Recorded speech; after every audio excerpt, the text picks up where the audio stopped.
Hello and welcome back to Shakesyear. We are working on Sejanus, his fall, and we get to hear from Sejanus today to finish off Act 3, Scene 2. Now, remember at the beginning of the scene, he was chatting with Tiberius and they were happy with how the sham of the trial was going or went, with Silius killing himself and with Cordus being locked up to be sentenced at a later time. So they're like, oh, wasn't that great? Wasn't that great? Who should we go after next? And Tiberius thought they should go after Aruntius, but Sejanus was like, no, it should be Sabinus because Aruntius might be still of use to us. And Tiberius is like, all right, I get it. I'll follow your lead. And then Sejanus was like, if I can very humbly ask, could I maybe marry Lavinia? And in yesterday's monologue, Tiberius took the very long route to say, I think you're great, but can you honestly imagine a woman like Livia being with a man like you? And nobody else is going to buy that. That makes no sense. That's the dumbest idea ever. But I think you're awesome and you can do whatever it is that you want to do. And Sejanus was like, oh yes, it was a momentary lapse. Silly me for asking. Here's some papers for you to continue looking over, just some things that I've been thinking about. And Tiberius is like, okay, great, yes. I'll take a look at these and, go on about your day and be prosperous, sort of is what he says as he is leaving. And as soon as he has left the stage, Sejanus gets to say by himself, he says, if those but take, I shall.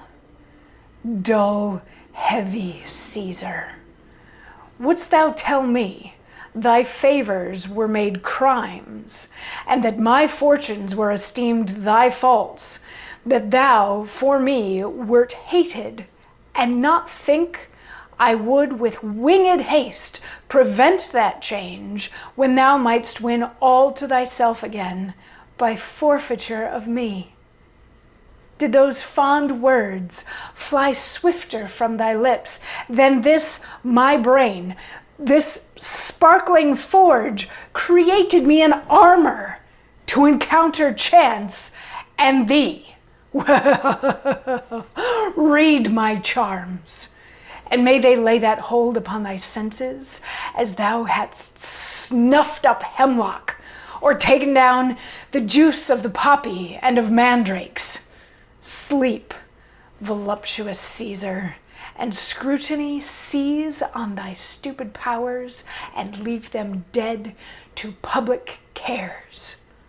Awake but to thy lusts, the strength of which makes thy libidinous soul itch to leave Rome, and I have thrust it on with blaming of the city business, the multitude of suits, the confluence of suitors, then their importunacies, the manifold distractions he must suffer, besides ill rumors, envies, and reproaches, all which a quiet and retired life, larded with ease and pleasure, did avoid.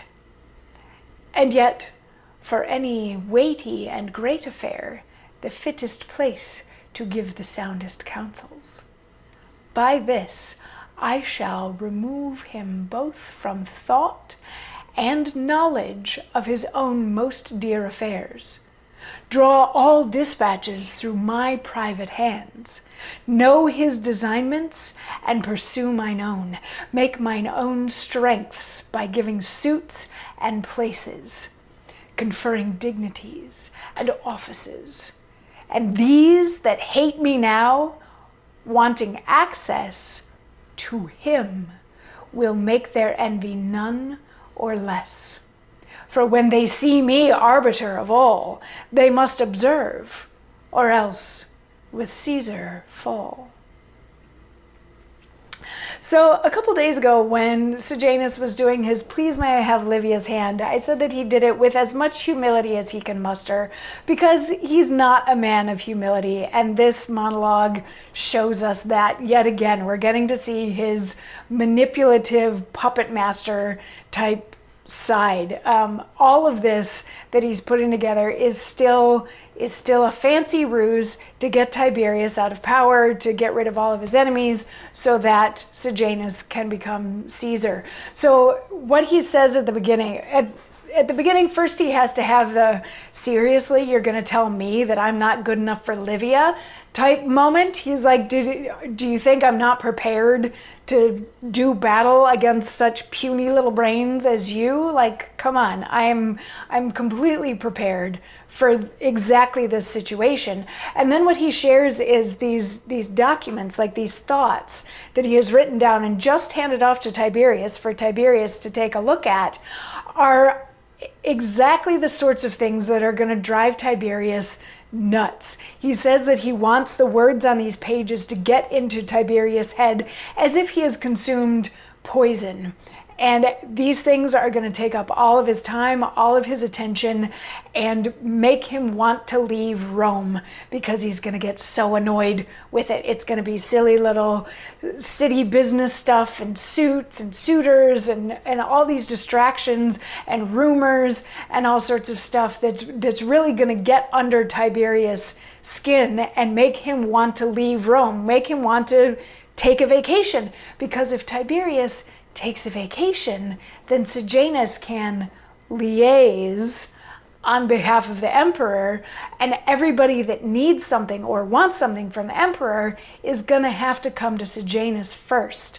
So Sejanus then is in sort of the ultimate position of power. He can choose what he tells Tiberius and what he doesn't, and he can choose how he translates Tiberius' orders back to everybody else. He's like, I'll be able to do whatever I want. I'll be able to pursue my own agenda. I'll be able to get my own people in place. I'll be able to do all of this stuff. And all of those people out there now who hate me, because Tiberius in his monologue yesterday was like, there's already a lot of people that are suspicious of you because you are of such high status in the court, and they think maybe you shouldn't be because you're not noble born. But Sejanus at the end of this monologue is like, all those people out there that hate me are going to have to fall in line, because if they don't, they are also going to fall. And that's the end of Act 3, Scene 2. So we have Sejanus once again twisting his evil mustache. Mwahahaha. This is all a plot. He's going to drive Tiberius crazy and physically drive him out of Rome. So come on back tomorrow for more, and we'll see how all that turns out. We'll see if it goes according to his plan. What's going on with the Agrippina crew? We got to check in with them after the trial too. So yeah, come on back tomorrow for more. I'll see you then. Mwah.